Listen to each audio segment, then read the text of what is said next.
Modeling, Topic 16, Options and Volatility, Section 2. We're going to compute and understand strike skew, smiles, and smirks.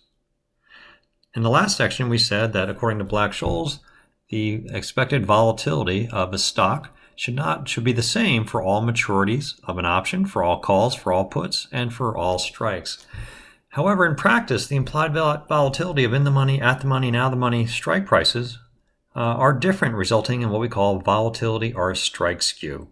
So for example, if we're looking at, say, a put on Google, and we'll calculate the implied volatility for, say, an at the money, and then we use another strike for the in the money, out the money put, you're not getting a straight line according to Black-Scholes. In other words, that implied volatility is not the same for every strike. What we get sometimes is we might get a higher implied volatility for the out of the money put strike and a higher implied volatility for the in the money put strike. And if we connect enough of those points based on different strikes, say 1100 and 1000 and 900, and we connect and graph those implied volatilities, we describe a picture like this where it kind of looks like a U. We'll call that a vol smile. And if we get a graph that looks like more of a crooked smile, we might call that a vol smirk. And these things are very common. Now, smiles and smirks first appeared after the 1987 stock market crash, when traders began to question the Black-Scholes assumption of normal returns. On a particular day, there's a 23 standard deviation change based on daily standard deviations. So that smile may reflect the trader's belief that the distribution of stock returns have fatter tails than a normal curve implies. For example, you look to value an at-the-money put. However, you then look at an out-of-the-money put, say a 5 standard deviation out-of-the-money put. In other words, it would take a 5 standard deviation change for that put to be in the money. If you believe in normal distributions, you may say that has almost a zero probability of happening. Therefore, Black-Scholes will value that option to be close to, say, zero, or very, very cheap. However, you know that the probabilities of that big change is much higher than just a normal distribution.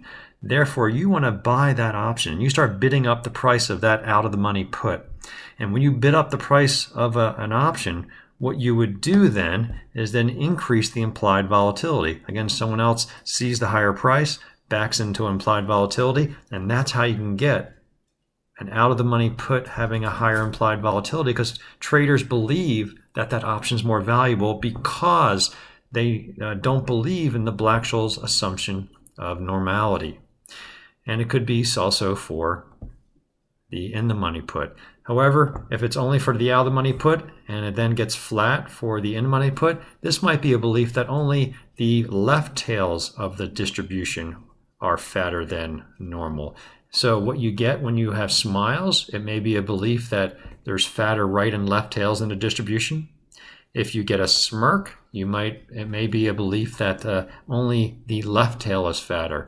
In other words, every once in a while you wake up to a -5 standard deviation change more often than it should be, but it doesn't really happen as much on the upside.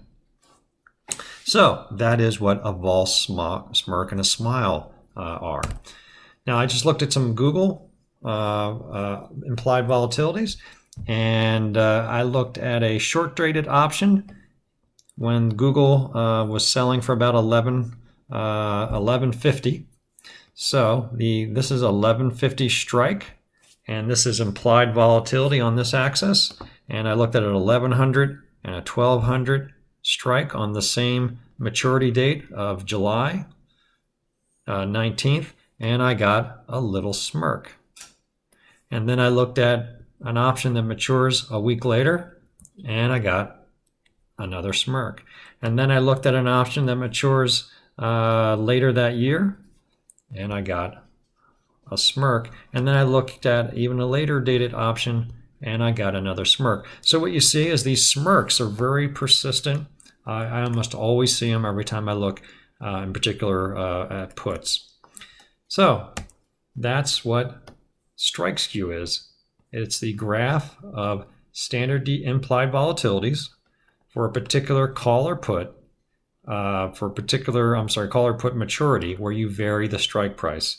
And if you find that in the money and out of the money strikes have higher volatilities than the at the money, you'll get a smile if both of them are higher, and you'll get a smirk if one of them's higher. So that's strike, skew, smiles, and smirks.